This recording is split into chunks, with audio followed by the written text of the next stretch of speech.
സദസ്സിന് വന്ദനം. ഞാൻ ശിശിര. ഞാനിന്നിവിടെ പറയാൻ പോകുന്ന കഥയുടെ പേരാണ് രാമനും കൊറോണയും. രാമൻ ഒരു മരം വെട്ടുകാരനാണ്.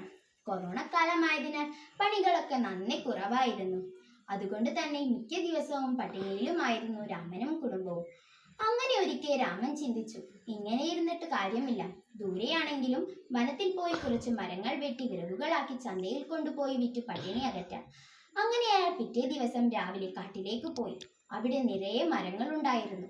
അവിടം ഒരു വനമായതിനാൽ വനദേവതകളെ മനസ്സിൽ പ്രാർത്ഥിച്ചുകൊണ്ട് അയാൾ മരം മുറിക്കാൻ തുടങ്ങി. മരം വെട്ടി തുടങ്ങുമ്പോൾ തന്നെ മുകളിൽ നിന്ന് എന്തോ ഒരു ശബ്ദം കേട്ടു. അയാൾ മുകളിലേക്ക് നോക്കി. അപ്പോൾ അവിടെ അതാ ഒരു വനദേവത ഇരിക്കുന്നു. രാമന് വല്ലാത്ത പേടി തോന്നി. കൂപ്പുകൈകളോടെ വിറച്ചുകൊണ്ട് നിൽക്കുന്ന രാമനോട് വനദേവത പറഞ്ഞു, നീ ഈ മരം മുറിക്കാതിരിക്കാൻ ഞാൻ നിനക്ക് എന്താണ് തരേണ്ടത്? രാമന് ഒന്നും പറയാൻ പറ്റിയില്ല. വനദേവത പറഞ്ഞു, നീ പേടിക്കണ്ട, നിനക്ക് ഞാൻ 2 സമ്മാനങ്ങൾ തരാം. പക്ഷെ നീ ഒന്നേ എടുക്കാവൂ. രാമൻ സന്തോഷത്തോടെ തലകുലുക്കി.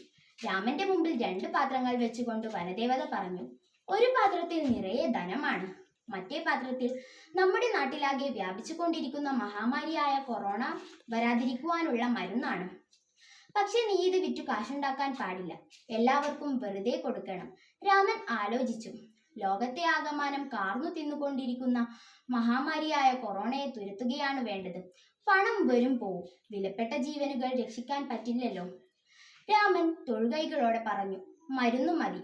രാമന്റെ മഹാമനസ്കതയിൽ സന്തോഷവതിയായ ദേവത രാമനോട് പറഞ്ഞു, മനുഷ്യ നന്മയ്ക്ക് വേണ്ടി നല്ലത് ചെയ്യുന്ന നിനക്ക് ഞാൻ 2 സമ്മാനങ്ങളും തരുന്നു. ഇത് കേട്ട രാമൻ പണത്തെക്കാളും ജനനന്മയ്ക്കായി നല്ല കാര്യം ചെയ്യാൻ പറ്റുമല്ലോ എന്ന് ചിന്തിച്ചുകൊണ്ട് വനദേവതയ്ക്ക് നന്ദിയും പറഞ്ഞു വീട്ടിലേക്ക് മടങ്ങി. നന്ദി, നമസ്കാരം.